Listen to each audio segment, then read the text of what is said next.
చెప్పి భరోసా ఇచ్చే నాయకత్వం మనలో లేకపోవడం. ఎందుకంటే ఈ మధ్యకాలంలో నేను చాలా చూసుకొస్తున్నాం. ఈ మధ్యకాలంలో నేను ఉత్తరాంధ్ర పర్యటన చేసుకెళ్తాను. ఉత్తరాంధ్రలో ఎక్కడ ఏం జరిగినా సరే ఆ కార్యక్రమంలో పాల్గొంటాను. పాల్గొనేటప్పుడు నాకు కనిపించేది ముఖ్యమైన దాడి ఎవరి మీద జరగదు, ఏ కులం వాడి మీద జరగదు. జరిగే దాడి అయితే మాలోడి మీద, మాదిగోడి మీద, రైల్లోడి మీద, ఎస్సీల మీదే కేవలం దాడులు. ఎస్సీ భూములే కబ్జాలు, ఎస్సీ ఆడవాళ్ళే లైంగిక దాడులు, ఎస్సీ చదువుకున్నటువంటి అబ్బాయిలు ఎవరైతే ఉన్నారో, యువకులు ఎవరైతే ఉన్నారో వాళ్ళ మీదే హత్యలు. అంటే అన్నిటికీ గురయ్యేది ఎవరు? ఎస్సీలు. ఈ అన్ని విధాలా మనం నాశనం అయిపోయినా సరే మనం ఇంకా ఎక్కడ ఉంటున్నాం? బానిసత్వం దగ్గర ఉంటున్నాం. ఇంకా ఎక్కడ ఉంటున్నామండి? బానిసత్వం.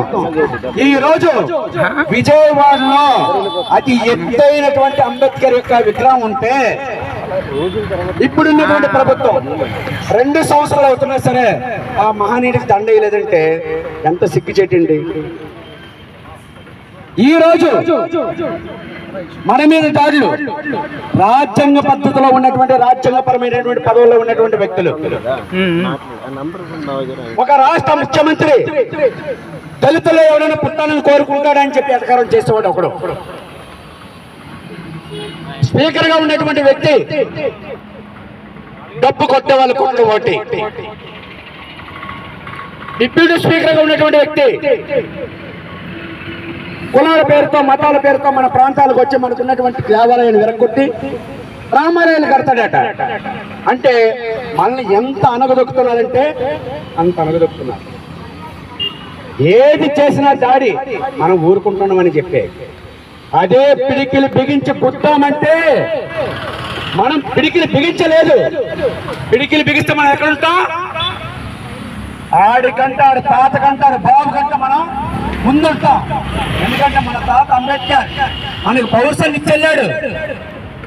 ఆ పౌరుషాన్ని మనం ఉపయోగించుకోలేదు. ఈ రోజు లక్ష్మీ గారికి అక్కడ అన్యాయం జరిగిందంటే ఈ రమణ గారు లాంటి వాళ్ళు కొంతమంది అక్కడ వెళ్తున్నారు. నిజంగా అక్కడ చాలా ఇల్లు ఉన్నాయి. ఆ పక్కన దళితపేట ఉంది. మనకు అన్యాయం జరుగుతుందన్నప్పుడు మనం అందరం లేచి వెళ్తే ఆ 200 మంది కాదు, 300 మంది కాదు, 400 మంది వచ్చినా సరే కాబట్టి అన్న మేము జరిపదులపాలలో కృష్ణన్న మేము ఎస్సీ కమిషన్ తీసుకొచ్చాం, హర్ష్ కుమార్ గారిని తీసుకొచ్చాం. ఒక స్త్రీకి వస్త్ర వ్యవస్థ జరిగింది అక్కడ. ఆమె భూమి కబ్జా చేయడం